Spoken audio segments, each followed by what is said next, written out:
Europe 1. Le grand direct des médias, c'est avec Thomas Joubert. Et le fait média du jour ce matin, ce sont tous ces politiques qui se recyclent dans les médias. On a appris hier que Frédéric Mitterrand allait faire de la radio, après Roselyne Bachelot sur D8 ou Daniel Cohn-Bendit dès lundi sur Europe 1. On peut donc se demander pourquoi tous les politiques se reconvertissent comme ça dans tous les médias. Thomas Hill, vous êtes notre expert média, bonjour. Bonjour à tous. C'est vrai que c'est quand même surprenant, ce débarquement soudain de personnalités politiques à la radio ou à la télé. Bah oui, on était plutôt habitué au phénomène inverse en fait, avec des journalistes qui entraient en politique, comme François Barouin qui a été journaliste ici sur Europe 1, C'est vrai. Jean-Marie Cavada, Noël Mamère ou Claude Sérillon qui est devenu récemment conseiller de François Hollande.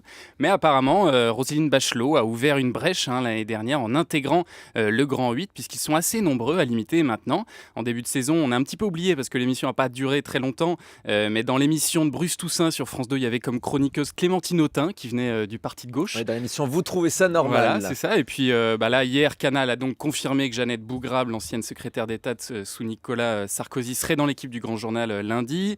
Lundi, donc, on découvrira aussi le premier billet de Daniel Cohn-Bendit dans la matinale de Thomas Soto. On a hâte de voir ça. Et donc, c'est vrai que dans ce contexte, l'arrivée de Frédéric Mitterrand en radio, ça commence à faire un petit peu beaucoup, même si dans le cas de Frédéric Mitterrand, on peut se dire que c'est une forme de retour aux sources, puisqu'avant de devenir ministre, il a été quand même dans les médias pendant 25 ans. Il a même animé des émissions sur Europe. Mais il avait fait le choix de la politique. On pensait que c'était définitif, mais non, il fait machine arrière. J'imagine donc qu'il y a certains journalistes aujourd'hui qui doivent commencer à la voir mauvaise, de voir débarquer toutes ces personnalités politiques qui viennent leur piquer leur boulot. Dans ce cas-là, pourquoi pas Thomas Joubert, ministre de la Culture Non, je suis pas sûr que ce soit une bonne idée. Oui, pas sûr. Alors pourquoi est-ce que ces personnalités politiques cherchent comme ça à se reconvertir à la télé ou à la radio? Alors évidemment, ils ont chacun leur raison personnelle en fonction de là où ils en sont dans leur carrière. Par exemple, pour Roselyne Bachelot ou Daniel Cohn-Bendit, ça peut être un moyen de se libérer de la pression politique et de pouvoir parler un petit peu plus librement tout en étant vraiment écouté. Pour Jeannette Bougrab ou Clémentine Autain, ça peut être vu carrément comme une vraie reconversion. Mais je crois qu'en fait, c'est même difficile de parler de reconversion parce que c'était déjà un petit peu leur boulot à tous. Les personnalités politiques sont avant tout de bons communicants aujourd'hui. Si on regarde par exemple le rôle d'un ministre, aujourd'hui, son premier travail, ça consiste à bien vendre l'action de son ministère. C'est d'être un bon porte-parole pour son portefeuille. C'est d'ailleurs pour ça qu'ils peuvent si facilement passer d'un ministère à un autre. Ça vous a jamais étonné, par exemple, Thomas, de voir un ministre de l'Agriculture devenir du jour au lendemain ministre de la Justice? Ah oui, c'est vrai qu'ils changent facilement de casquette. Oui, parce que c'est pas forcément des experts de leur domaine, mais c'est avant tout des experts en com.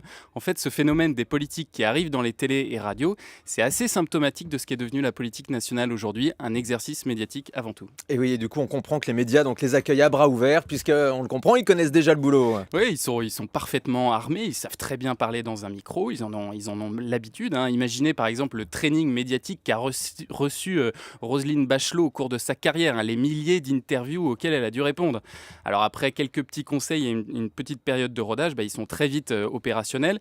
Comme en plus ils sont déjà connus, qu'on sait qu'ils vont faire parler d'eux et que, cherry on the cake, ils ont un carnet d'adresses bien rempli, ça en fait des recrues parfaites pour les directeurs de programme.